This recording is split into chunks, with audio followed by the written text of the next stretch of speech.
അപ്പൊ ഏതായാലും വളരെ സന്തോഷം. ഞാൻ ഈ ഒരു മോർണിംഗ് മീറ്റിലേക്ക് ഇന്ന് കടന്നു വന്ന എല്ലാവരെയും ഹൃദ്യമായി സ്വാഗതം ചെയ്യാണ്. എൻ്റെ പേര് സദക്കത്തുള്ള എന്നാണ്. DTC റാങ്കിലാണ്. ടീം സക്സസ് AIG അതുപോലെ പിന്നെ UPG അടങ്ങിയിട്ടുള്ള ഒരു ടീമിലാണ് ഞാൻ വർക്ക് ചെയ്യുന്നത്. എൻ്റെ എല്ലാ ലീഡേഴ്സ് ഹസീസ് സാറ്, അതുപോലെ ആബിദ് സാറ്, അബ്ദുറഹ്മാൻ സാറ്, അതുപോലെ ഉമർ സാറ്, അതുപോലെ നമ്മുടെ Ayub sir, Rameez sir, Shahir sir, അതുപോലെ ബിജു സാറ്, ബെല്ലി സാറ്, എല്ലാവർക്കും ഹൃദ്യമായി നന്ദി അറിയിക്കുകയാണ്. അടുത്തായിട്ട് എൻ്റെ ടീം പില്ലേഴ്സ്, അപ്പൊ അവർക്കും ഞാൻ ഹൃദ്യമായി സ്വാഗതം ചെയ്യാണ്. ഞാൻ ആദ്യം ഒരു പ്രവാസിയായിരുന്നു. ആ പ്രവാസ ലോകത്ത് നിന്ന് ആ ഒരു പ്രവാസം അവസാനിപ്പിച്ചുകൊണ്ട് ഇപ്പൊ ഫുൾ ടൈം കരിയർ ആയിട്ടാണ് മൈലേശ്വരി ചെയ്തുകൊണ്ടിരിക്കുന്നത്. വിമാനം കയറാൻ എന്നുള്ള ഒരു ആഗ്രഹത്തോടു കൂടി പോയതായിരുന്നു ഗൾഫിൽ. പക്ഷേ അവിടുന്ന് ഒരു 5 വർഷത്തോളം അവിടെ നിന്ന സമയത്താണ് എന്താണ് ശരിക്കും പ്രവാസി എന്ന് പറയുന്നത് മനസ്സിലായി. ഞാൻ ബിസിനസ്സിലേക്ക് വരാൻ 2-3 കാരണങ്ങളുണ്ട്.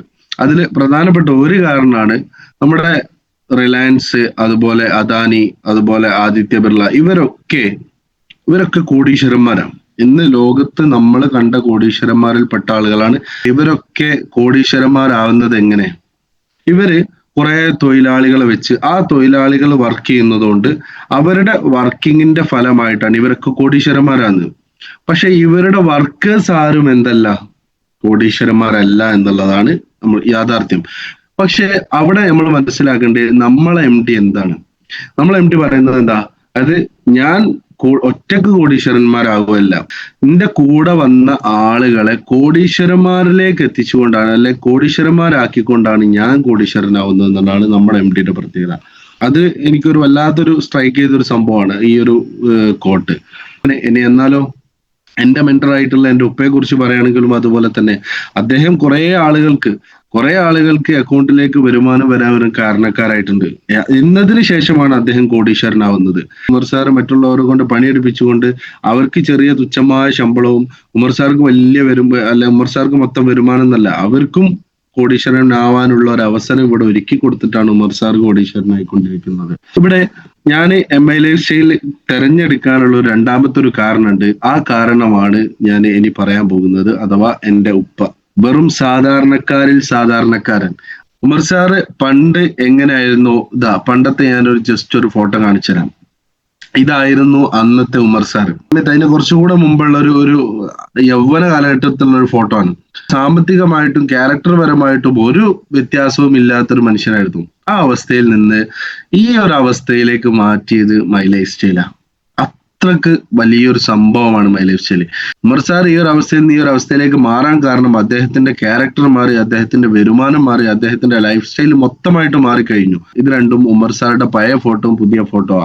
ഇത് രണ്ടും കാണുന്ന ഒരാൾക്ക് ഈ ഒരു മനുഷ്യന് ഈ ഒരു അവസ്ഥയിലേക്ക് എത്താൻ സാധിച്ചിട്ടുണ്ടെങ്കിൽ അത് മൈ ലൈഫ് സ്റ്റൈലിന്റെ ഒരു പ്രത്യേകത മാത്രമായിട്ടാണ് ഞാൻ കാണുന്നത്. ഇനി എന്താണ് ഈ ഒരു ഡയറക്ട് സെല്ലിങ്ങിന്റെ സാധ്യത? ഇത് ഒരു 1940കളിലൊക്കെ അഗ്രികൾച്ചറും അതുപോലെ നമ്മളെ ജന്മിമാരായിരുന്നു ലോകം ഭരിച്ചിട്ടുള്ളത്. നമ്മളെ ബെല്ലി സാറെ സംസാരത്തിൽ നിന്ന് കേട്ടിട്ടുണ്ട്. പക്ഷെ 1940 മുതൽ 60 വരെയൊക്കെ ഇരുമ്പുരുക്ക് വ്യവസായികളായിരുന്നു കൂടുതലായിട്ട് പണം സമ്പാദിച്ചതും ലോകം ഭരിച്ചതും. 1980 ആകുമ്പോഴേക്ക് ഏകദേശം ഓയിൽ മേഖല അല്ലെങ്കിൽ പെട്രോളിയം മേഖല, ആ ഒരു മേഖലയായിരുന്നു ഏറ്റവും കൂടുതൽ നല്ല വരുമാനം നേടിയ ഒരു ടീം. എന്നാൽ ഒരു 2000 വരെയൊക്കെ ആകുമ്പോൾ ഹാർഡ്വെയർസ് അതുപോലെ ഇലക്ട്രോണിക്സ് ഒക്കെ ആയിരുന്നു അന്ന് കത്തി നിൽക്കുന്ന, അല്ലെങ്കിൽ അന്ന് കൂടുതൽ വരുമാനം സമ്പാദിച്ച് അന്ന് ലോകം ഭരിച്ച ആളുകൾ. എന്നാൽ 2000-ന് ശേഷം ഇൻഫർമേഷൻ ടെക്നോളജി IT മേഖലയായിരുന്നു ഏറ്റവും സൂപ്പറായിട്ട് വളർന്നിട്ടുണ്ട്. 2020 വരെ. 2020-ന് ശേഷമാണ് AI അഥവാ ആർട്ടിഫിഷ്യൽ ഇന്റലിജൻസ് എന്നൊരു സംഭവം ഇന്ന് ലോകത്ത് വരികയും പല ആളുകളുടെയും ജോലി സാധ്യതകൾ നഷ്ടപ്പെടുത്തുകയും ചെയ്തിട്ടുള്ളത്.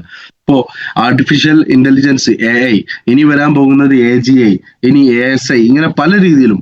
അപ്പോൾ കുറെ ആളുകളുടെ ജോലി സാധ്യതകൾ നഷ്ടപ്പെട്ടുകൊണ്ടിരിക്കുകയാണ്. എന്നാലോ ഈ ഒരു റവല്യൂഷൻ, ഈ AI വളരുന്നതോടുകൂടി മിഡിൽ ക്ലാസ് ആയിട്ടുള്ള ആളുകൾ, ആ മിഡിൽ ക്ലാസ് എന്നൊരു സ്റ്റേജ് ഇല്ലാതാവുന്നതാണ് പറയപ്പെടുന്നത്. ഇത് കഴിഞ്ഞ 21 ഏപ്രിലില് മാതൃഭൂമിയിൽ വന്നിട്ടുള്ള ഒരു ന്യൂസ് ആണ്. പല ആളുകളും കണ്ടിട്ടുണ്ടാവും. മധ്യവർഗം പ്രതിസന്ധിയിൽ, തൊഴിൽ കുറയുന്നു, ജീവിത ചെലവും കടബാധ്യതയും കൂടുന്നു. ഇതിൽ കുറെ കാര്യങ്ങൾ പറയുന്നുണ്ട്. വിദ്യാഭ്യാസവും തൊഴിലില്ലായ്മയും. ഇനി ബിരുദധാരികളായിട്ടുള്ള ആളുകൾ ഇന്നെന്താണ് പൊറോട്ട പണിക്ക് പോയിക്കൊണ്ടിരിക്കുക. കാരണം ജോലിയില്ല ഒരു മേഖലയിലും. ഇപ്പൊ FMCG പ്രോഡക്റ്റുകൾ 11% നിന്ന് 3% കുറഞ്ഞു. വളർച്ചാ ഇടിവാണ്. പണ്ടൊക്കെ നല്ല രീതിയിൽ വരുമാനം കിട്ടിയ ആളുകൾ ഇപ്പോ ഈ ഒരു ലെവലിലേക്ക് മാറിക്കൊണ്ടിരിക്കുകയാണ്.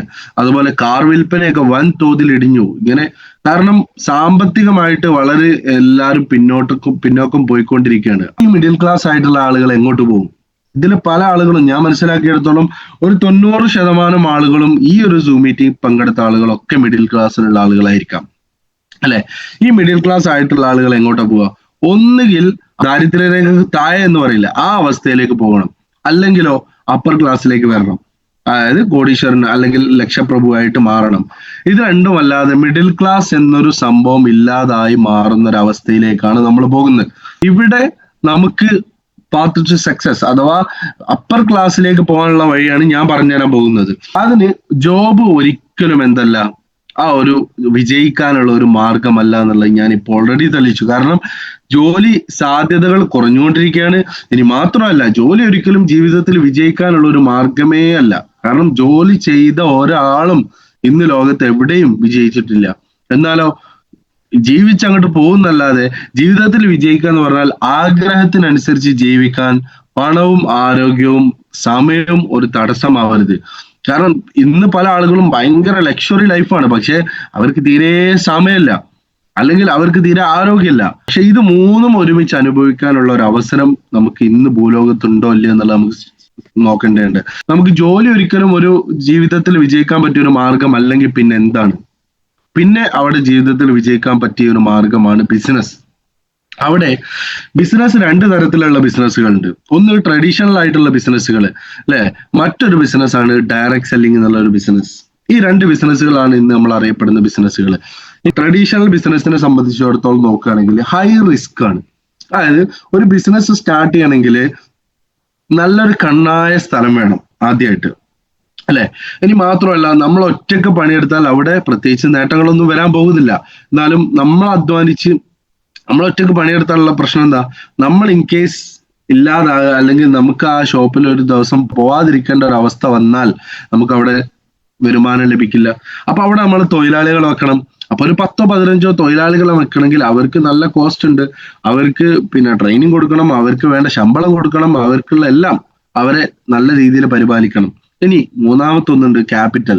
അതായത് ലക്ഷങ്ങൾ അല്ലെങ്കിൽ കോടികൾ മുടക്കുന്ന ഒരു സിറ്റുവേഷൻ വേണം. നല്ല ഇന്റീരിയർ വർക്കും കാര്യങ്ങളൊക്കെ ചെയ്തിട്ട് ലക്ഷങ്ങൾ അതിന് വേണ്ടിയിട്ട് എന്ത് ചെയ്യണം? മുടക്കണം എന്നുള്ളതാണ് ഇതിലെ ട്രഡീഷണൽ ബിസിനസിന്റെ പ്രശ്നം. അവിടെ ഇത് മുടക്കാനില്ലാത്ത ആളുകളാണ് ഇന്ന് മിഡിൽ ക്ലാസ്സിലുള്ള ഭൂരിഭാഗം ആളുകളും. അവർ മുടക്കും, അവർ ലക്ഷങ്ങൾ ലോൺ എടുത്തിട്ട് മുടക്കും. എന്നിട്ട് ബിസിനസ് പൂട്ടിപ്പോയാൽ ആ ലക്ഷങ്ങൾ കടായി അവസാനം കടത്തിൽ മുങ്ങി അവസാനം ആത്മഹത്യയിലേക്കാണ് പോകുന്നത്. ലോ ക്ലാസ്സിലുള്ള ആളുകളോ അവരൊരു ബിസിനസ്സിനും തുനിയുന്ന പോലെ ഇല്ല, അവരങ്ങനെ ഒരു സംഭവം ചെയ്യുന്നില്ല. എന്നാലോ അപ്പർ ക്ലാസ്സിലുള്ള ആളുകളോ അവർക്ക് ലക്ഷങ്ങൾ പോയാലും കുഴപ്പമില്ല, കാരണം അവർക്ക് വീണ്ടും വരുമാനം ഉണ്ടാവും. അപ്പൊ ഈ മിഡിൽ ക്ലാസ്സിലുള്ള ആളുകളാണ് ഇവിടെ ഒക്കെ പെടുന്നത്. ഇനി ഡയറക്ട് സെല്ലിങ് ഇന്ന് ഏകദേശം എന്താ പറയാ 2015 ശേഷം ഏറ്റവും കൂടുതൽ വളർച്ചാ നിരക്ക് കാണിച്ചുകൊണ്ടിരിക്കുന്ന ഒരു സംഭവമാണ് ഡയറക്ട് സെല്ലിങ് അല്ലെ. ഈ ഡയറക്ട് സെല്ലിങ്ങിന്റെ ഒരു പൊട്ടൻഷ്യൽ ആണ് ഞാൻ ഇവിടെ കാണിക്കുന്നത്. ഇത് 167 ബില്യൺ ആയിരുന്നു 2023. അതിന്റെ ഒരു എന്താ പറയാ ഏറ്റവും കൂടുതൽ സെയിൽസ് എന്ന് പറയുന്നത് ടേൺ ഓവർ 2026 257 ബില്യണിലേക്ക് അത് മാറി എന്നുള്ള. ഇനി 2035 ഏകദേശം പ്രഡിക്റ്റ് ചെയ്യുന്നത് ഏകദേശം 483 ബില്യണോളം ഈ ഒരു സംഭവം, ഈ ഡയറക്ട് സെല്ലിങ്ങിന്റെ മാർക്കറ്റ് പൊട്ടൻഷ്യൽ എന്ത് ചെയ്യും? വളർന്നു വരും എന്നുള്ളതാ. ഞാൻ നേരത്തെ പറഞ്ഞു ലക്ഷങ്ങൾ മുടക്കണം അല്ലെ. ട്രഡീഷണലിലെ ലക്ഷങ്ങൾ മുടക്കിയിട്ട് ആയിരങ്ങൾ വരുമാനം വാങ്ങുന്ന അവസ്ഥ. എന്നാലോ ഡയറക്ട് സെല്ലിങ്ങിനെ സംബന്ധിച്ചിടത്തോളം ആയിരങ്ങൾ മുടക്കിയിട്ട് ലക്ഷങ്ങൾ വരുമാനം വാങ്ങുന്ന അവസ്ഥയാണ്. ഉദാഹരണത്തിന് ഉമർ സാറെ സംബന്ധിച്ചിടത്തോളം ഉമർ സാർ ആയിരങ്ങളാണ് ഈ ബിസിനസ്സിലേക്ക് മുടക്കിയിട്ടുള്ളത്, പക്ഷെ ഇപ്പൊ വാങ്ങുന്നത് ലക്ഷങ്ങളാണ്. അപ്പോൾ ഡയറക്ട് സെല്ലിങ്ങും ട്രഡീഷണൽ ബിസിനസ്സും തമ്മിലുള്ള വ്യത്യാസമാണ് ഈ കാണിച്ചിട്ടുള്ളത്. അതുപോലെ കസ്റ്റമർ ഈസ് എ കിങ്. അതായത് സാധാരണ ബിസിനസ് പോലെയല്ല, ഇവിടെ ഇടനിലക്കാരില്ലാത്തതുകൊണ്ട് നമ്മളാണ് ഇതിൽ പ്രധാനികളായിട്ടുള്ള കസ്റ്റമേഴ്സ്. ഇനി നെറ്റ്വർക്ക് പവർ, ഒരു ടീം ബിൽഡ് ചെയ്താൽ ഏറ്റവും കൂടുതൽ വരുമാനം ഉണ്ടാക്കാൻ പറ്റുന്ന ഒരു ബിസിനസ് ആണ് ഡയറക്ട് സെല്ലിംഗ് എന്നുള്ളത്. ഇനി ഈ നെറ്റ്വർക്കിന്റെ പ്രത്യേകത എന്താ? ഞാൻ കോഴിക്കോട് ജില്ലയിൽ കൊടുവള്ളി എന്ന സ്ഥലത്താണ്. ഇവിടെ എൻ്റെ ഒരു ടീം ടീമിൽപ്പെട്ട ആള് തിരുവനന്തപുരത്തുണ്ടെങ്കിൽ അദ്ദേഹം അവിടെ നിന്ന് പ്രോഡക്റ്റ് വാങ്ങിയാൽ എനിക്ക് എന്റെ അക്കൗണ്ടിലേക്ക് വരുമാനം വരും. എന്നാലോ ട്രഡീഷണൽ ബിസിനസ് ആണെങ്കിൽ ഞാൻ കോഴിക്കോട് കൊടുവള്ളി വലിയൊരു സൂപ്പർ മാർക്കറ്റ് ഇട്ട് അപ്പോ തിരുവനന്തപുരത്തുള്ള ഒരാൾ അവിടെ ജീവിച്ചിരിക്കുന്നു, അല്ലെ അവിടെ നിന്ന് പ്രോഡക്റ്റ് വാങ്ങിയാൽ അവിടെ ഒരു സൂപ്പർ മാർക്കറ്റിൽ നിന്ന് പ്രോഡക്റ്റ് വാങ്ങിയാൽ എന്റെ അക്കൗണ്ടിലേക്ക് വരുമാനം വരില്ല. ട്രഡീഷണൽ ബിസിനസിന്റെ ഗുണം അല്ലെങ്കിൽ അതിന്റെ ഒരു സാധ്യത +1 +2 എന്ത് ചെയ്യുന്നുണ്ട്, പഠിപ്പിക്കുന്നുണ്ട്. ഈ +1 ഒരു കൊമേഴ്സ് ഗൈഡാണ് ഈ ഒരു പുസ്തകം. കൊമേഴ്സിന്റെ ബിസിനസിനെ കുറിച്ച് പറയുന്ന അല്ലെങ്കിൽ കൊമേഴ്സിന്റെ +1 ഒരു ഗൈഡാണ്. ഇതിൽ എന്താ പറയുന്നത്, ഈ ബിസിനസ്സുകളൊക്കെ പരമ്പരാഗത ബിസിനസ്സും തമ്മിലുള്ള വ്യത്യാസം സിമ്പിൾ ആയിട്ട്, ഞാനിത് കൂടുതൽ വിശദീകരിക്കാൻ സമയമില്ലാത്തതുകൊണ്ട് വിശദീകരിക്കുന്നില്ല. സിമ്പിൾ ആയിട്ട് ഫസ്റ്റ് തന്നെ രൂപീകരണത്തിന്റെ എളുപ്പം. ഫസ്റ്റത്തെ പരമ്പരാഗത ബിസിനസ് എന്താ ബുദ്ധിമുട്ടുള്ളത്, എന്നാൽ ഈ ബിസിനസ്സോ ലളിതമായത്.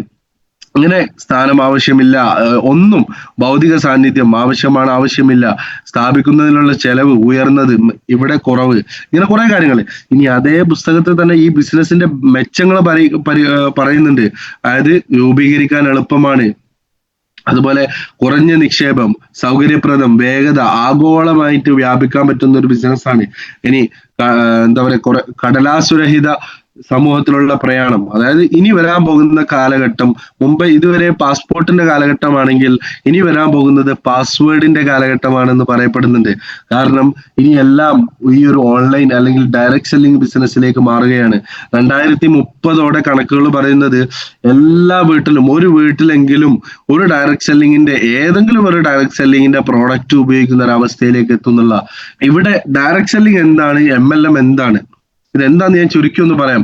അതായത് ഇടനിലക്കാരും പരസ്യക്കാരും ഇല്ലാതെ ഒരു പ്രോഡക്റ്റ് നമ്മളിലേക്ക് എത്തിക്കുന്നു.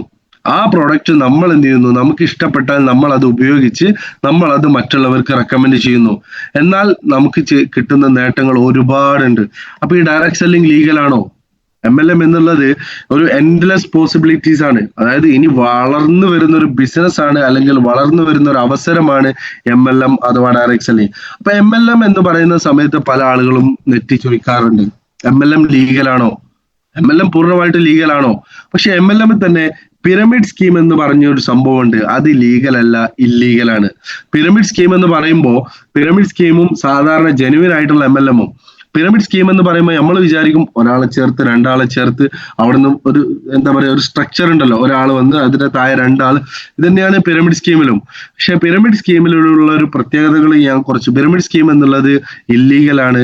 ജെനുവിൻ ആയിട്ട് ചെയ്യുന്നത് MLM വേറെ, ജെനുവിൻ ആയിട്ടുള്ള MLM ഉണ്ട്. ഇത് തമ്മിലുള്ള ഒരു വ്യത്യാസം ഞാൻ കാണിച്ചു തരാം. പിരമിഡ് സ്കീം എന്താണ്? ഇല്ലീഗൽ സ്കാം ആണ്. അതായത് അത് പൂർണ്ണമായിട്ടും ജനങ്ങളെ കയ്യിൽ നിന്ന് പണം നഷ്ടപ്പെടുന്ന ഒരു മേഖലയാണ് ഈ ഒരു പിരമിഡ് സ്കീം എന്നുള്ളത്. അത് അവർ കൂടുതൽ ഫോക്കസ് ചെയ്യുക റിക്രൂട്ട്മെന്റില്ല, ആളെ ചേർക്കുക എന്നുള്ളതില്ല. പ്രോഡക്റ്റ് ചിലപ്പോൾ അവർക്ക് ഉണ്ടായിക്കൊള്ളണം തന്നെ ഇല്ല. അവരുടെ മെയിൻ ആയിട്ട് ആളെ ചേർക്കുക, പണം ഉണ്ടാക്കുക എന്നുള്ള. ആളെ ചേർത്തത് കാരണമാണ് അവർക്ക് എന്ത് ചെയ്യുന്നത്, വരുമാനം കിട്ടുന്നതും. ഇപ്പൊ ഞാനൊരു 10 ആളെ ചേർത്തു, ആ 10 ആളെ ചേർത്തതിന്റെ കാരണത്താൽ എനിക്ക് വരുമാനം കിട്ടുന്നത് എന്നുള്ളതാണ് ഈ ഇല്ലീഗൽ അല്ലെങ്കിൽ പിരമിഡ് സ്കീമിന്റെ ഒരു പ്രത്യേകത. മറ്റൊന്ന് മണി സർക്കുലേഷൻ. അവര് പണം കൊടുത്ത് പണം വാങ്ങുന്ന സിസ്റ്റം. സാറേ നിങ്ങൾ ഒരു 10,000 രൂപ മുടക്കിയാൽ മതി, എല്ലാ മാസവും 1000 രൂപ വെച്ച് നിങ്ങൾക്ക് തിരിച്ചു തരാം. ഇതൊക്കെ ഇല്ലീഗലാണ്. കാരണം അത് മണി സർക്കുലേഷൻ ആണ്. ഇതൊക്കെ ഒരു മണി ചെയിന്റെ അല്ലെങ്കിൽ ഒരു പിരമിഡ് സ്കീമിന്റെ രീതികളാണ് ഞാൻ ഈ പറഞ്ഞതൊക്കെ. എന്നാലോ ജെനുവിൻ MLM എന്താണ്? ജെനുവിൻ ആയിട്ടുള്ള MLM അവര് ഇന്ന് ഡയറക്ട് സെല്ലിങ്ങിൽ പറഞ്ഞിട്ടുള്ള എല്ലാ നിയമങ്ങളും പാലിച്ചുകൊണ്ട് മുന്നോട്ട് പോകുന്ന കമ്പനികളായിരിക്കും ഡയറക്ട് സെല്ലിങ്ങിൽ. ജെനുവിൻ ആയിട്ടുള്ള MLM മാത്രമല്ല, വാല്യൂ ഡ്രൈവൺ പ്രോഡക്ട്സ്. അവര് ഏറ്റവും കൂടുതൽ ഫോക്കസ് ചെയ്യുന്നത് പ്രോഡക്റ്റിലാണ് അവർ ഏറ്റവും കൂടുതൽ ഫോക്കസ് ചെയ്യുന്നത്. അതാണ് ജെനുവിൻ MLM-ന്റെ പ്രത്യേകത. അവർക്ക് ഹൈ ക്വാളിറ്റി പ്രോഡക്റ്റ് ആയിരിക്കും, അല്ലെങ്കിൽ നല്ല ഹൈ ക്വാളിറ്റി സർവീസ് ആയിരിക്കും. പ്രൊഡക്റ്റോ സർവീസോ നിർബന്ധമാണ് MLM-ന്. എന്നാലോ അതിലായിരിക്കും അവർ ഏറ്റവും കൂടുതൽ ഫോക്കസ് ചെയ്യുക. എന്നാലോ സെയിൽസ് ബേസ്ഡ് കമ്മീഷൻ. എങ്ങനെയാണോ പ്രൊഡക്റ്റ് ചെലവായത്, ആ പ്രൊഡക്റ്റ് ചെലവായതിന്റെ പേരിലാണ് എന്ത് ചെയ്യുന്നത്, വരുമാനം കൊടുക്കുന്നത്. ഇതാണ് ജെനുവിൻ MLM. നമുക്ക് പ്രോഡക്റ്റ് ചെലവായതിന്റെ പേരിലാണോ വരുമാനം കിട്ടുന്നത്, ആളെ ചേർത്തതിന്റെ പേരിലാണോ? പ്രോഡക്റ്റ് ചെലവായതിന്റെ പേരിലാണെങ്കിൽ അത് ജെനുവിൻ MLM ആണ്. ഇനി ഇത് രണ്ടും തമ്മിലുള്ള ഒരു മൊത്തത്തിലുള്ള ഒരു ഗ്രാഫാണ്. അതായത് പ്രൈമറി ഫോക്കസ് പിരമിഡ് സ്കീം. ഇത് നിങ്ങളൊന്ന് ജസ്റ്റ് ഒന്ന് ഫ്രീ ഉള്ള സമയത്ത് ഒന്ന് നോക്കിയാൽ മതി. ഇത് കൂടുതലായിട്ട് അവർ ഫോക്കസ് ചെയ്യുന്ന പ്രോഡക്റ്റിലായിരിക്കും. സാധാരണ പിരമിഡ് സ്കീമുകൾ ഹൈ മാൻഡറ്ററി അപ്രോണ്ട് ഫീസ്, അതായത് കൂടുതൽ അവർ ഫോക്കസ് ചെയ്യുന്നത് പിന്നെ നമ്മളെ ജോയിനിങ് ഫീസ് ഒക്കെ അവർ വാങ്ങിയിട്ട് വലിയ രീതിയിലുള്ള എമൗണ്ട്, അതുപോലെ വലിയ രീതിയിൽ അവർ ഏറ്റവും കൂടുതൽ മാൻഡറ്ററി ആയിട്ട് ഫീസ് വാങ്ങും. നമ്മുടെ ഇവിടെ ഫ്രീ എൻട്രി ആണ്, ജെനുവിൻ ആയിട്ടുള്ള MLM ലോ ക്വാളിറ്റി പ്രോഡക്റ്റ് ആയിരിക്കും അവർക്ക്, നമ്മുടെ ഇവിടെ പ്രീമിയം പ്രോഡക്റ്റുകളായിരിക്കും. അതുപോലെ അങ്ങനെ കുറെ കാര്യങ്ങൾ. അതുപോലെ ന്യൂ ജോയിനേഴ്സ് ഇൻവെസ്റ്റ്മെന്റ്, അതായത് പുതിയ ആളുകളാണ് എന്ത് ചെയ്യുന്നത്, ഇവരുടെ മെയിൻ ആയിട്ടുള്ള ഇൻവെസ്റ്റ്മെന്റ്. പുതിയ ആളുകളെ ചേർക്കുന്നതിനനുസരിച്ചാണ് ഇവർക്ക് വരുമാനം. ഇപ്പുറത്തോ ജെനുവിൻ ആയിട്ടുള്ളത് commission on retail sales, product ചെലവാകുന്നതിലുമാണ് ഇവർക്ക് ജെനുവിൻ ആയിട്ടുള്ള MLM. ഇത് ഞാൻ ജസ്റ്റ് നിങ്ങൾക്ക് ഒന്ന് സ്ക്രീൻഷോട്ട് എടുക്കാൻ വേണ്ടിയിട്ട് ഞാൻ ജസ്റ്റ് ഒന്ന് ഒരു ഗ്രാഫ് ആക്കി വെച്ചതാണ്. ഏതായാലും ഇങ്ങനെ വലിയ രീതിയിൽ വളർച്ച നിരക്ക് കാണിച്ചുകൊണ്ടിരിക്കുന്ന ഒരു അവസരമാണ്. Proudly introducing one of the best and fastest growing direct selling company in India, MI lifestyle marketing global private limited. ഈ ഒരു കമ്പനിയാണ് നമ്മുടെ കമ്പനി. ഇനി എന്താണ് ഈ കമ്പനി? ഈ ഡയറക്ട് സെല്ലിംഗ് ലീഗൽ ആണോ എന്നുള്ളതിന് ഞാൻ ജസ്റ്റ് ഗൂഗിൾ ചെയ്ത് നോക്കിയപ്പോ, ഗൂഗിളിൽ നമുക്ക് ജസ്റ്റ് ഒന്ന് സെർച്ച് ചെയ്താൽ കാണാൻ പറ്റുന്ന ഒരു സംഭവമാണ് direct selling is legal in India. ഞാൻ ജസ്റ്റ് ഒന്ന് സെർച്ച് ചെയ്താണ് എന്റെ ഭാഷയിൽ. അപ്പൊ അവിടെ പറയുന്നത് എന്താ, yes direct selling is legal in India. ഇത് ഡയറക്ട് സെല്ലിംഗ് 2021 റൂള് പ്രകാരം നല്ല രീതിയിൽ, അതായത് നമുക്ക് ഇന്ത്യയിൽ ലീഗലായിട്ട് ചെയ്യാൻ പറ്റുന്ന ഒരു അവസരമാണ് ഡയറക്ട് സെല്ലിംഗ് എന്നുള്ളത്. ഇനി നമ്മൾ ഏത് ഡയറക്ട് സെല്ലിംഗ് ആണ് നമ്മൾ ചെയ്യുന്നത്? MI ലൈഫ്സ്റ്റൈൽ എന്ന കമ്പനിയാണ്. ആ കമ്പനിയോ MI lifestyle legal in India? Yes, MI Lifestyle Marketing Global Private Limited is legally registered and allowed to operate in India. നമുക്ക് ഇന്ത്യയിൽ ഓപ്പറേറ്റ് ചെയ്യാൻ പറ്റുന്ന ലീഗലായിട്ട് രജിസ്റ്റേർഡ് ആയിട്ടുള്ള ഒരു ബിസിനസ് ആണ്, അല്ലെങ്കിൽ ഒരു കമ്പനിയാണ് MI Lifestyle എന്നുള്ളത്. ജസ്റ്റ് ഞാൻ സെർച്ച് ചെയ്തപ്പോൾ, ഞാൻ ഈ ബിസിനസിനെ കുറിച്ച് പഠിക്കാൻ ശ്രമിച്ചപ്പോൾ എനിക്ക് കിട്ടി. കാരണം ഒരാളോട് നമ്മൾ ഈ ബിസിനസിനെ കുറിച്ചോ അല്ലെങ്കിൽ കമ്പനിയെ കുറിച്ച് പറയുന്ന സമയത്ത് ഇന്നത്തെ കാലത്ത് ഗൂഗിളും ChatGPT ആണ് എല്ലാവരും ആശ്രയിച്ചിരുന്നത്. പ്രോഡക്റ്റ് സേഫ് ആണോ? കാരണം നമ്മൾ 2-3 കാര്യങ്ങൾ നോക്കേണ്ടതുണ്ട്. ഒന്ന്, ഈ മേഖല ലീഗൽ ആണോ? രണ്ടാമത്തേത് പ്രോഡക്റ്റ് സേഫ് ആണോ? അവിടെ ഞാൻ ജസ്റ്റ് ഒന്ന് അതായത് MI ലൈഫ്സ്റ്റൈലിന്റെ പ്രോഡക്റ്റ് കഴിച്ചിട്ട് ആർക്കെങ്കിലും എവിടെയെങ്കിലും സൈഡ് എഫക്റ്റുകൾ റിപ്പോർട്ട് ചെയ്തിട്ടുണ്ടോ എന്നുള്ളത് ഞാൻ ഗൂഗിളിൽ നോക്കി. അപ്പൊ എവിടെയും എന്ത് ചെയ്തിട്ടില്ല, ഇന്ന് ക്ലിനിക്കലായിട്ട് എവിടെയും ഒഫീഷ്യലായിട്ട് എവിടെയും റിപ്പോർട്ട് ചെയ്തിട്ടില്ല സൈഡ് എഫക്റ്റുകൾ. ഇനി ഈ പ്രോഡക്റ്റുകൾക്ക് സൈഡ് എഫക്റ്റ് ഇല്ലാതിരിക്കാനുള്ള കാരണം, അതിൽ പ്രധാനപ്പെട്ട ഒരു കാരണമാണ് നമ്മുടെ ആയുഷ് പ്രീമിയം മാർക്ക്. ഏകദേശം 30ഓളം പ്രോഡക്റ്റുകൾക്ക് ആയുഷ് പ്രീമിയം മാർക്ക് നമ്മുടെ കമ്പനിയിൽ പ്രോഡക്റ്റുകൾക്ക് ലഭിച്ചിട്ടുണ്ട്. എന്താണ് ആയുഷ് പ്രീമിയം മാർക്ക്? ഇന്ന് കൊടുക്കാൻ പറ്റുന്ന ഏറ്റവും നല്ലൊരു ഉൽപ്പന്നം എന്ന് പറയുന്നതാണ് ആയുഷ് പ്രീമിയം മാർക്ക്. ചുരുക്കി പറഞ്ഞാൽ, അതായത് സൈഡ് എഫക്റ്റ് ഉള്ള ഹാംഫുൾ ആയിട്ടുള്ള ഒരു കെമിക്കലും ഇതിൽ അടങ്ങാൻ പാടില്ല, 100% ആയുർവേദിക് ആയിരിക്കണം, ഇങ്ങനെ തുടങ്ങി ഒരുപാട് നിയമങ്ങളുള്ള സ്ട്രിക്ട്ലി ആയിട്ടുള്ള ഒരു സർട്ടിഫിക്കറ്റ് ആണ് ആയുഷ് പ്രീമിയം മാർക്ക്. ഇത് കിട്ടണം എന്നുണ്ടെങ്കിൽ ഇൻഗ്രീഡിയൻസ് എല്ലാം കറക്റ്റ് ആയിരിക്കണം. ഓരോ ബാച്ചിലുമാണ് ഈ സർട്ടിഫിക്കറ്റ് കൊടുക്കുന്നത്. അടുത്ത ബാച്ചിൽ സെയിം ഇൻഗ്രീഡിയൻസ് ആണെങ്കിൽ മാത്രമേ കൊടുക്കുള്ളൂ. അതുപോലെ ഇത് കേന്ദ്ര ഗവൺമെന്റിന്റെ കീഴിൽ വരുന്ന ഒരു ഡിപ്പാർട്ട്മെന്റ് ആണ് ആയുഷ് എന്നുള്ളത്. അപ്പൊ ഇത് നമ്മുടെ പ്രോഡക്റ്റുകൾക്കുണ്ടെങ്കിൽ ഇതിന് സൈഡ് എഫക്റ്റുകൾ വരില്ല എന്നുള്ളത് മറ്റൊരു തെളിവാണ്. ഇത് ഏകദേശം എനിക്ക് തോന്നുന്നു ഒരാഴ്ച മുന്നത്തെ ഉമർ സാറെ ബിസിനസ് വോളിയാണ്. ഒരു ഭാഗത്ത് 5,26,00,000, ഒരു ഭാഗത്ത് 6,57,00,000, ഏകദേശം 11 കോടിക്ക് മുകളിൽ ബിസിനസ് വോള്യം എന്ത് ചെയ്തിട്ടുണ്ട്? 11-12 കോടിക്ക് അടുത്ത് business volume Umar sir team create ചെയ്തിട്ടുണ്ട്. അപ്പൊ ഇത് വെറും ബിസിനസ് വോള്യം ക്രിയേറ്റ് ചെയ്തു എന്ന് പറഞ്ഞാൽ 11 കോടി ബിസിനസ് വോള്യം എന്ന് പറഞ്ഞാൽ ഏകദേശം എന്തായാലും ഒരു 15 കോടിയുടെ അടുത്ത് രൂപയുടെ കച്ചവടം ഉമർ സാറുടെ ടീമിൽ നടന്നിട്ടുണ്ട്. അപ്പോ 15 കോടി രൂപയുടെ പ്രോഡക്റ്റ് ചെലവായിട്ടും ഇന്നേ വരെ ഒരു സൈഡ് എഫക്റ്റും സംഭവിക്കാത്തത് കൊണ്ടാണ് ഉമർ സാർ ഇന്ന് വീട്ടിൽ ഇരിക്കുന്നത്. അല്ലെങ്കിലോ ജയിലിൽ പോകേണ്ട അവസ്ഥയാണ്. അപ്പോൾ പ്രോഡക്റ്റ് സേഫ് ആണ് എന്നുള്ളതിന്റെ ഒരു പ്രധാനപ്പെട്ട ഒരു 3 കാരണങ്ങൾ, ഞാൻ മനസ്സിലാക്കിയ 3 കാരണങ്ങളാണ് ഞാൻ ഇവിടെ പറഞ്ഞിട്ടുള്ളത്. ഇനി സ്ട്രെങ്ത് ഓഫ് MI ലൈഫ്സ്റ്റൈൽ. ഇന്ന് ഏകദേശം 12 വർഷത്തെ ലക്ഷക്കണക്കിന് ലക്ഷാധിപതികളെയും കോടീശ്വരന്മാരെയും നിർമ്മിച്ച ഒരു കമ്പനി. ഇന്ന് വരെ ഒരാഴ്ച പോലും ഒരാൾക്കും വരുമാനം നിലക്കാതെ നല്ല രീതിയിൽ വരുമാനം കൊടുത്തുകൊണ്ട് മുന്നോട്ട് പോയിക്കൊണ്ടിരിക്കുന്ന ഒരു കമ്പനിയാണ് MI ലൈഫ്സ്റ്റൈൽ എന്നുള്ളത്. ഏകദേശം 12 വർഷത്തിന് മുകളിലായി 13ാമത്തെ വർഷത്തിലേക്ക് കടന്നുകൊണ്ടിരിക്കുക. നമ്മൾ മനസ്സിലാക്കേണ്ടത് ഏകദേശം 2,700-ൽ കൂടുതൽ കുടുംബങ്ങൾ ഇന്ന് നോമിനേഷൻ ഫെസിലിറ്റിയിൽ നിന്ന് വരുമാനം വാങ്ങിക്കൊണ്ടിരിക്കുന്ന ഒരു അവസ്ഥയാണ് ഇന്ന് കമ്പനിയിൽ. ഇന്ന് 2700 കൂടുതൽ ആളുകൾ. മറ്റൊരു പ്രത്യേകത, ഇന്ന് ഏകദേശം FDSAയിലെ മെമ്പർഷിപ്പ് ഉണ്ട് എന്നല്ല, ഇത് ഫിക്കി പോലെയുള്ള കോർപ്പറേറ്റ് കമ്പനികൾ മെമ്പർഷിപ്പ് ഉണ്ട്. വലിയ വലിയ കമ്പനികളുമായിട്ടൊക്കെ മെമ്പർഷിപ്പ് അല്ലെങ്കിൽ മെമ്പർഷിപ്പ് ഉള്ള ഒരു കമ്പനിയാണ് നമ്മുടെ MLA. ഇനി നമ്മുടെ പ്രോഡക്റ്റുകളുടെ ബ്രാൻഡ്, അതിലൊരു പ്രധാനപ്പെട്ട ബ്രാൻഡാണ് എലമെന്റ്സ് വെൽനസ് എന്നുള്ളത്. അതിന് ബെസ്റ്റ് ഹെൽത്ത് കെയർ അവാർഡ് കിട്ടിയ ബ്രാൻഡാണ് 3 വർഷത്തോളം. നമ്മൾ കൊടുക്കുന്നതല്ല, 20,000-ഓളം സാറ്റിസ്ഫൈഡ് ആയിട്ടുള്ള കസ്റ്റമേഴ്സിൽ നിന്ന് നേരിട്ടെടുക്കുന്ന റിവ്യൂ വഴിയാണ് ഈ ടൈംസ് ഓഫ് ഇന്ത്യയും എക്കണോമിക് ടൈംസും ഈ ഒരു അവാർഡ് കൊടുക്കുന്നത്. അതാണ് ഈ ഒരു അവാർഡിന്റെ പ്രത്യേകത. അപ്പോ നമ്മുടെ കമ്പനിയുടെ ഒരു സ്ട്രെങ്ത് ആണ് ഞാൻ ഈ പറഞ്ഞിട്ടുള്ളത്. ഇനി ആയുഷ് പ്രീമിയം മാർക്കിനെ കുറിച്ച് ഞാൻ നേരത്തെ പറഞ്ഞു വിശദീകരിച്ചു. അതുകൊണ്ട് ആയുഷ് പ്രീമിയം മാർക്കുള്ള ഇന്ന് ഏറ്റവും കൂടുതൽ ആയുഷ് പ്രീമിയം മാർക്ക് ഉള്ള പ്രോഡക്റ്റുകൾ വിൽക്കുന്ന ഒരു കമ്പനിയാണ് MLFCL എന്നുള്ളതാണ്. ഇനിയോ 14,500-ഓളം 500-ൽ കൂടുതൽ ഇന്റർനാഷണൽ ട്രിപ്പ് അച്ചീവേഴ്സ് ആയിട്ടുള്ള ആളുകളുള്ള കമ്പനിയാണ് നമ്മുടെ MLFCL എന്നുള്ള. അപ്പോ അത്രക്കും ആളുകളെ ഇന്ന് യാത്ര അല്ലെങ്കിൽ മറ്റുള്ള രാജ്യങ്ങൾ കാണാൻ വേണ്ടി, അതും ഫ്രീ ആയിട്ട് കാണാനുള്ള ഒരു അവസരം കമ്പനി കൊടുത്തിട്ടുണ്ട് എന്നുള്ളതാണ് നമ്മുടെ കമ്പനിയുടെ ഒരു പ്രത്യേകത. അതുപോലെ 150-ഓളം ഹൈ ക്വാളിറ്റി പ്രോഡക്റ്റുകൾ, ഇപ്പോൾ പുതിയൊരു പ്രോഡക്റ്റ് HLO എന്നുള്ള ബ്രാൻഡിൽ നമുക്ക് പുതിയ പ്രോഡക്റ്റുകൾ, കോസ്മെറ്റിക് ഐറ്റംസ് ഒക്കെ ഇറങ്ങിയിട്ടുണ്ട്. ഇനി 2030-ഓടെ 1000-ഓളം പ്രോഡക്റ്റുകൾ വരുമെന്നാണ് നമ്മുടെ MD പ്രവീൺ ചന്ദ്രൻ സാർ പറഞ്ഞിട്ടുള്ളത്. അപ്പോൾ അത്രക്ക് വലിയൊരു വരുന്ന ഒരു സ്ട്രെങ്ത് ഉള്ള ഒരു കമ്പനിയാണ് നമ്മുടെ MLFCL എന്നുള്ള. 40,000-ഓളം ആളുകൾ സ്കിൽ ഇന്ത്യ എക്സാം പാസ്ഡ് ആയിട്ടുള്ള ഒരു കമ്പനിയാണ്. അത്രക്കും ഒരു സ്ട്രെങ്ത് ഉള്ള ഒരു കമ്പനിയാണ്. ഇനി ഏകദേശം ഹാർവസ്റ്റ് സക്സസ് അക്കാദമിയിൽ നിന്ന് 2.5 മില്യൺ ആളുകൾ എന്ത് ചെയ്തിട്ടുണ്ട്, ട്രെയിൻഡ് ആയിട്ടുള്ള ആളുകൾ ഇന്ന് നമുക്കുണ്ട് എന്നുള്ള. ഇനി 900-ൽ കൂടുതൽ പിക്കർ സെന്റേഴ്സുകൾ ഇന്ന് നമുക്ക് ഇന്ത്യയിൽ അവൈലബിൾ ആണ്. 1.5 ലക്ഷത്തിൽ കൂടുതൽ ആളുകൾ റാങ്ക് ഹോൾഡേഴ്സ് അഥവാ TC അബോവ് ലീഡേഴ്സ് 1.5 ലക്ഷത്തിൽ കൂടുതൽ ആളുകൾ ഉണ്ട് എന്നുള്ളതാണ് ഈ ഒരു ബിസിനസിന്റെ അല്ലെങ്കിൽ ഈ ഒരു MLFCL പ്രത്യേകത.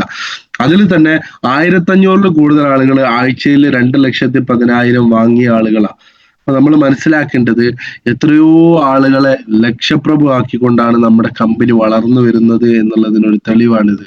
ഇനി കേരള സർക്കാർ ജോലി കൊടുക്കുന്ന ആളുകൾ 5,45,423 ആളുകളാണ് ഇന്ന് കേരള സർക്കാർ ജോലി കൊടുക്കുന്നത്. ഞാനിത് MLFCL ഒരു പവർ വ്യക്തമാക്കാൻ വേണ്ടി ഞാനിത് ജസ്റ്റ് ഗൂഗിൾ ചെയ്തിട്ട് കിട്ടിയൊരു കണക്കാണ്. അപ്പോ ഇത് ഏകദേശം ഒരാഴ്ച മുന്നേ കിട്ടിയൊരു കണക്കാണ്. എന്നാലോ ഇന്ത്യ ഗവൺമെന്റോ ഏകദേശം 48,67,000 ആളുകൾക്ക് എന്ത് ചെയ്യുന്നുണ്ട്, ജോലി കൊടുക്കുന്നുണ്ട്. അപ്പോ മൈ ലൈഫ് സ്റ്റൈൽ എത്ര ആളുകൾക്ക് ജോലി കൊടുക്കുന്നുണ്ട്? ഏകദേശം 60 ലക്ഷത്തിൽ കൂടുതൽ എംപ്ലോയീസ് അല്ലെങ്കിൽ ഡിസ്ട്രിബ്യൂട്ടേഴ്സ് ആയിട്ടുള്ള ID ഹോൾഡേഴ്സ് നമുക്കുണ്ട് എന്നുള്ളതാണ് ഈ ഒരു മൈ ലൈഫ് സ്റ്റൈലിന്റെ പ്രത്യേകത. കേരള സർക്കാരും കേന്ദ്ര സർക്കാരും ജോലി കൊടുക്കുന്നതിനേക്കാൾ കൂടുതൽ ആളുകളെ ജോലിയല്ല ബിസിനസ് അവസരം കൊടുത്തുകൊണ്ട് ലക്ഷപ്രഭുക്കളാക്കാൻ വേണ്ടിയിട്ട് നമ്മുടെ കമ്പനി തയ്യാറാണ് എന്നുള്ളതിന്റെ ഒരു തെളിവാണ്.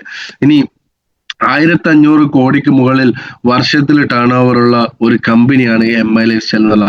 ഇതൊക്കെ MLFCLന്റെ പ്രത്യേകതകളിൽ ചിലത് മാത്രമാണ് ഞാൻ ഇവിടെ എടുത്ത് പറഞ്ഞിട്ടുള്ളത്. ഡയറക്ട് സെല്ലിങ്ങിനെ കുറിച്ചിട്ടും MLFCLന്റെ സ്ട്രെങ്ത് കാര്യങ്ങളൊക്കെ പറഞ്ഞു. ഇനി കുറച്ച് കാര്യങ്ങളും കൂടെ ഞാൻ പെട്ടെന്ന് അവസാനിപ്പിക്കും. ഇവിടെ ഒരു ലീഡർ എങ്ങനെയായിരിക്കണം, ഒരു ലീഡർ എന്തായിരിക്കണം, ആരായിരിക്കണം ഒരു ലീഡർ എന്നുള്ളതാണ് ഞാൻ ഇവിടെ വ്യക്തമാക്കുന്നത്. അപ്പോ ടീമിൽ വന്ന ഒരാളിലും നമ്മൾ എന്ത് ചെയ്യരുത്, പ്രതീക്ഷ കൈവിടാതിരിക്കുക എന്നുള്ള. കാരണം നമ്മുടെ ടീമിൽ ചിലപ്പോൾ സാധുക്കളായിട്ടുള്ള ആളുകൾ ഉണ്ടാവും, അതുപോലെ ചില ആളുകൾ ആക്റ്റീവ് ആയിരിക്കൂല. പക്ഷെ അവരിൽ ഒന്നും പ്രതീക്ഷ കൈവിടരുത്. ചില ആളുകൾ ഐഡിയ എടുത്തിട്ട് 1 വർഷം 2 വർഷമൊക്കെ ആയിട്ടുണ്ടാവും, ഉറങ്ങുന്ന ആളുകളൊക്കെ ഉണ്ടാവും. അപ്പൊ അവരിലൊന്നും പ്രതീക്ഷ കൈവിടാതെ നമ്മൾ അവരെ കൂടെ കൂട്ടിപ്പിടിച്ചുകൊണ്ട് മുന്നോട്ട് പോകുക എന്നുള്ള. അതുപോലെ തെറ്റ് ചെയ്തവർക്ക് മാപ്പ് നൽകുന്നവനാവുക. എന്തെങ്കിലും ഒരു പ്രശ്നം ഉണ്ടാവുന്ന സമയത്ത് അവിടെ ചാടി കയറി ഒച്ചപ്പാടുണ്ടാക്കുക എന്നുള്ളത് ഉപരി തെറ്റ് ചെയ്തവർക്ക് മാപ്പ് കൊടുക്കുക എന്നുള്ള. ഇനി പോസിറ്റീവ് മൈൻഡ് ഉള്ള ഒരാളായി മാറുക. എല്ലാത്തിലും നെഗറ്റീവ് കാണുന്ന ആളുകളുടെ ചില ആളുകൾ എന്ത് കണ്ടാലും നെഗറ്റീവ് ആയിരിക്കും. ക്ലാസ്സിൽ പകുതി വെള്ളമുണ്ട്, എന്നാലോ ചില ആളുകൾ അതിനെ കാണുന്ന ഗ്ലാസ്സിൽ 1/2 ഗ്ലാസ് പകുതി മാത്രമേ വെള്ളമുള്ളൂ എന്നുള്ളതാ. എന്നാൽ ചില ആളുകൾ കാണുകയെ ഒരു ഗ്ലാസ്സിൽ പകുതി വെള്ളം ഉണ്ടല്ലോ എന്നുള്ളതാ. അപ്പൊ പോസിറ്റീവായിട്ടും നെഗറ്റീവായിട്ടും നമുക്ക് മാറ്റാൻ പറ്റും. അതിനെ എല്ലാം പോസിറ്റീവായിട്ട് മാറ്റുക എന്നുള്ള. ഇനി എപ്പോഴും പുഞ്ചിരിക്കുന്നവരാവുക. അതിന് ഉദാഹരണമായിട്ട് എന്റെ അനിയൻ ഉവൈസ് സാറ് എപ്പോഴും പുഞ്ചിരിയാണ്, ആരെ കണ്ടാലും ചിരിക്കും. ചില ആളുകളുണ്ട് മുഖം കണ്ടാൽ തന്നെ നമുക്കൊരു ദേഷ്യം വരും, കാരണം ഗൗരവത്തിൽ പിടിച്ചു നിൽക്കുന്ന ആളുകളുണ്ട്. അവിടെ നിന്ന് മാറിയിട്ട് പുഞ്ചിരിക്കുന്ന ഒരവസ്ഥയിലേക്ക് മാറുക. എപ്പോഴും ചില ആളുകളെ മാത്രം പരിഗണിച്ച് ചില ആളുകളെ മാത്രം ഒപ്പം കൊണ്ട് നടക്കുന്ന ഒരവസ്ഥ. നല്ല ക്യാരക്ടറുള്ള ആളുകളെ പരിഗണിച്ച് മറ്റുള്ളവർ പരിഗണിക്കാതിരിക്കരുത്, എല്ലാരെയും പരിഗണിച്ച് ഒപ്പം കൊണ്ട് നടക്കുക. എല്ലാവരോടും ഭംഗിവാക്ക് മാത്രം പറയുക. നമ്മളൊരു ലീഡർ ആണെങ്കിൽ നമ്മളെ സംസാരത്തില് ഞാൻ മനസ്സിലാക്കിയത്, നമ്മുടെ ബെല്ലിസാറ് സംസാരം കേട്ടിട്ടുണ്ട്, ചന്ദനം ചാരിയാൽ ചന്ദനം മണക്കും, വേറെന്തോ ചാരിയാൽ വേറെന്തോ മണക്കും. അവിടെ മറ്റൊരു വേർഡ് നമ്മുടെ ബെല്ലിസാർക്ക് ഉപയോഗിക്കാൻ അറിയാത്തത് കൊണ്ടല്ല, അവിടെ നമ്മൾ സംസാരിക്കുന്ന സമയത്ത് ഭംഗിവാക്ക് മാത്രം പറയുക എന്ന് ലീഡേഴ്സിന്റെ അവരുടെ ട്രെയിനിങ്ങിൽ അവര് നമുക്ക് പഠിപ്പിച്ചു തരുന്ന ഒരു ഭാഗമാണിത്. ഇനി എന്റെ ലീഡർ എന്റെ സ്വന്തമാണെന്ന് ടീമിലുള്ള ആളുകൾക്ക് ബോധ്യപ്പെട്ടിരിക്കണം. അവിടെ എന്റെ ടീമിൽ, അതായത് ആ ലീഡർക്ക് എല്ലാവർക്കും നമ്മൾ എപ്പോഴും അവൈലബിൾ ആയിരിക്കണം എന്നുള്ളതാണ് ഞാൻ ഇതിലൂടെ പറയുന്നത്. ഇനി ഒരാളെ, അതായത് നമ്മൾ ഒരു അവസ്ഥ പെരുമാറുന്ന സമയത്ത് അവിടെ ആളെ നോക്കിയിട്ട് അവസ്ഥ നോക്കി സമയം നോക്കി അളവ് നോക്കി സംസാരിക്കുന്നവരാണ്. ചില ആളുകളോട് ചിലപ്പോൾ നമ്മൾ അവരുടെ സിറ്റുവേഷൻ നോക്കിയിട്ട് അവർ ചിലപ്പോൾ സമയമില്ലാത്തൊരു സമയത്തായിരിക്കും നമ്മൾ പോയി കയറി ചെല്ലുന്നത്. അപ്പൊ അവരുടെ സിറ്റുവേഷൻ സമയമില്ലാത്ത സമയമാണ്. അപ്പൊ അവിടെ നമ്മൾ എന്ത് ചെയ്യണം, നോക്കി സംസാരിക്കണം ഓരോ അവസ്ഥയും. കാരണം മൂപ്പർ ചില സമയത്ത് നമ്മൾ ഒരു കസ്റ്റമറെ വിളിക്കുന്ന സമയത്ത് അവരുടെ മാനസികാവസ്ഥ ചിലപ്പോൾ എന്തെങ്കിലും മരണോ അല്ലെങ്കിൽ വേറെന്തോ വീട്ടിലുള്ള ഭാര്യയായിട്ടുള്ള പ്രശ്നമോ ആ പ്രശ്നത്തിലൊക്കെ ആയിരിക്കും ഇരിക്കുന്നത്. ആ സമയത്ത് നമ്മൾ വിളിച്ചിട്ട് ബിസിനസ് പറയുമ്പോൾ ചിലപ്പോൾ നമുക്ക് അടി കിട്ടും. അപ്പൊ അതുകൊണ്ട് ആളെ നോക്കി അവസ്ഥ നോക്കി സമയം നോക്കി അളവ് നോക്കി സംസാരിക്കുന്നവരാകുക. ഇതൊക്കെ ലീഡർ ചെയ്യേണ്ടതാണ്. Don't speak when you have angry.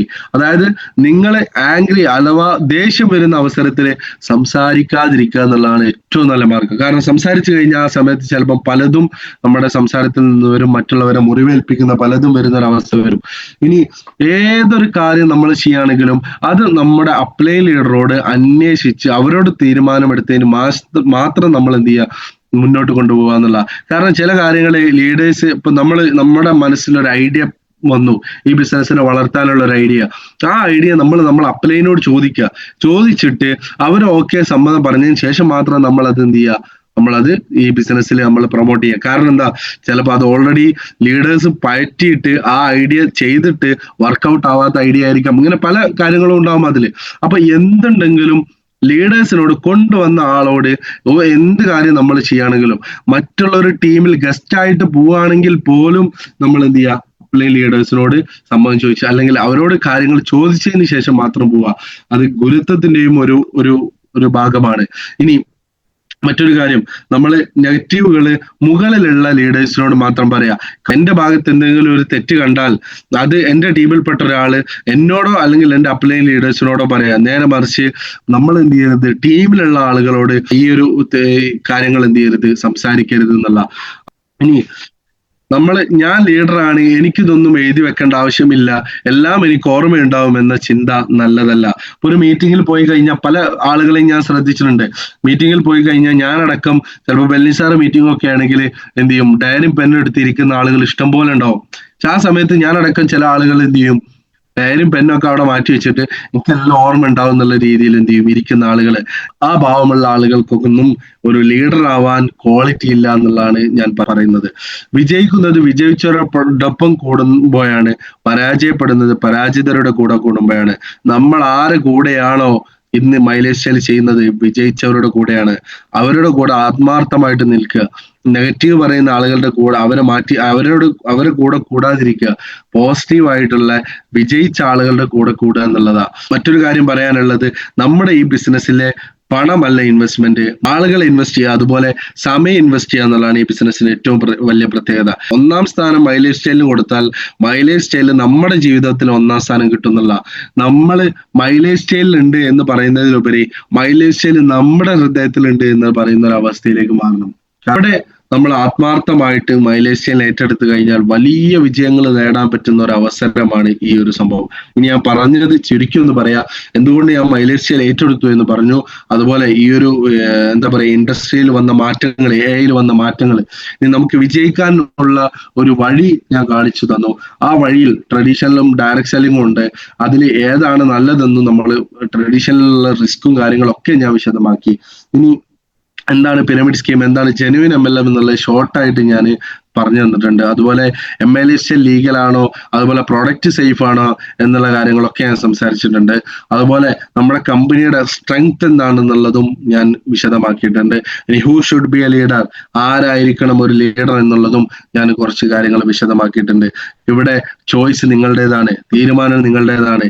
നിങ്ങൾക്ക് എന്ത് വേണമെങ്കിലും തീരുമാനിക്കാം. നിങ്ങളുടെ ഭാവി നിങ്ങളുടെ കയ്യിലാണ്. ഒരു DTC റാങ്കിലുള്ള ഒരു എന്താ പറയാ, ചെറിയ ഈ ബിസിനസ് അവസരത്തെ പഠിച്ചുകൊണ്ടിരിക്കുന്ന ഒരാളാണ്. നിങ്ങൾക്ക് ആവശ്യമുള്ള എന്തെങ്കിലും ഈ ഒരു മീറ്റിംഗിൽ നിന്ന് കിട്ടിയിട്ടുണ്ടാവണമെന്ന് ഞാൻ ആഗ്രഹിക്കുകയാണ്. ഈ ഒരു മീറ്റിംഗ് നല്ലൊരു മീറ്റിംഗ് ആയിരുന്നു എന്ന് പറയുന്നതിലുപരി ആ മീറ്റിംഗിൽ നിങ്ങൾക്ക് മോട്ടിവേഷൻ ആയിട്ടുള്ള എന്തെങ്കിലും ഒരു കാര്യങ്ങൾ ഉണ്ടെങ്കിൽ അത് ജീവിതത്തിൽ പകർത്തി മുന്നോട്ട് പോയി ജീവിതത്തിൽ സക്സസ് ആവുന്ന ഒരാളായിട്ട് നമ്മളെല്ലാവരും മാറുക എന്ന് മാത്രം പറഞ്ഞുകൊണ്ട്, സമയം വൈകിയത് കൊണ്ട് ഞാൻ ഒന്നുകൂടെ, എൻ്റെ പേര് സദക്കത്തുള്ള എന്നാണ്. ഞാൻ Umar sir, CTC leader Umar സാറുടെ മകനാണ്. ഏതായാലും വളരെ സന്തോഷമുണ്ട് എനിക്ക് ഒരു അവസരം തന്നതിൽ. ഒരുപാട് നന്ദി അറിയിക്കുകയാണ്. എല്ലാവർക്കും വലിയ വലിയ വിജയങ്ങൾ ഉണ്ടാവട്ടെ എന്ന് ആശംസിച്ചുകൊണ്ട് ഞാൻ നിർത്തുകയാണ്. Thank you. Jai Hind, Jai Jai Jai my life style. Thank U.